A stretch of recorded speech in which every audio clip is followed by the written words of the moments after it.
Today we're diving into a story that's been more than 100 years in the making, the quest for a Palestinian state. It's a journey filled with hope, conflict, and just incredible patience, all set in one of the most revered and contested lands on the entire planet. Right at the heart of our story is Palestine, a land where it feels like every single stone whispers tales of prophets and empires. For over a century now, this place has been a symbol, not just of ancient history, but of a very modern, very real struggle for identity and for freedom. And to really get a handle on the present, you have to go back to the beginning. So let's rewind a bit. Before the Great Wars of the 20th century completely redrew the world map, Palestine was a region inside the huge Ottoman Empire. And for centuries, it was a place of amazing diversity, Arab, Jewish, and Christian communities all living together under the rule of the Sultan. But of course, things started to change. As the Ottoman Empire began to crumble, the whole geopolitical landscape shifted, and it shifted dramatically. This period, right here, planted the seeds of a conflict that would come to define the region for the next 100 years. A huge turning point came in 1917 with something called the Balfour Declaration. This was a formal, public promise from a global power, Great Britain, to support a national home for the Jewish people in Palestine. This one document would have massive, lasting consequences for everyone living in the region. So after World War I, it was made official. The League of Nations basically handed control over Palestine to Britain. And in the decades that followed, there was a huge increase in Jewish immigration, mostly driven by the Zionist movement, which was working toward a Jewish state. This influx was met with more and more anxiety and protests from the local Arab population, really pushing the region right to a breaking point. All right, fast forward to after the devastation of World War II. The fate of Palestine gets handed over to the brand new United Nations. The whole world was watching, really hoping for a peaceful solution. But what came next was a dramatic and violent division of the land. So let's break down how this all played out, because it happened fast. In 1947, the UN votes to split the land. The Jewish leadership accepts this two-state idea. The Arab states, though, they reject it.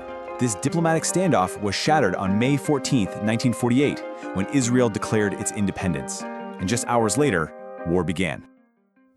When the dust settled from the war, the reality on the ground looked very different from what the UN had originally planned. The 1949 armistice lines gave the new state of Israel control over a lot more territory than was first proposed. And meanwhile, the land that was supposed to be for an Arab state, it ended up being administered by Jordan and Egypt instead.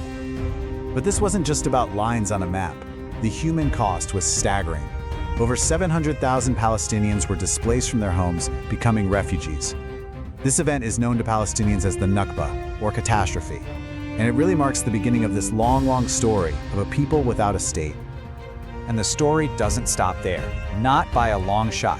The next couple of decades would bring another transformative war, and then a really powerful symbolic act of self-determination, even as things on the ground just got more and more complicated. Then came 1967 and the Six-Day War, and boom, the map gets redrawn all over again. Israel occupied East Jerusalem, the West Bank, and the Gaza Strip, the very territories that really form the heart of a potential future Palestinian state. Millions of Palestinians suddenly found themselves living under Israeli military occupation. 21 years after that, in Algiers, the Palestinian National Council made a truly historic move. They proclaimed the establishment of the State of Palestine, and they based their claim on that very same 1947 UN resolution that had first proposed two states. It was an incredibly powerful political statement of their intent. And this is where you get the central paradox of the Palestinian state, right?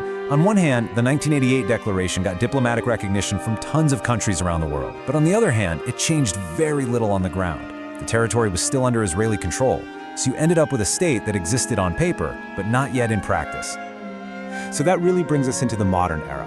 And this period is all about this persistent diplomatic quest for recognition at the United Nations, even as the day-to-day realities for Palestinians stayed incredibly tough. At the UN, the diplomatic journey was, well, it was slow, but there was progress.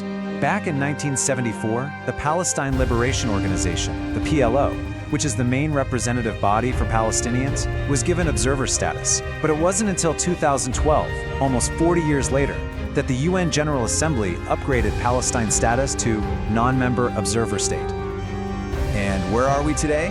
Well, more than 140 member countries of the United Nations officially recognize the state of Palestine. Now, that widespread global acknowledgement is a huge diplomatic achievement, but full voting membership in the UN, that's still out of reach, waiting for a final resolution to the conflict. So what does this century of history actually mean for life on the ground today?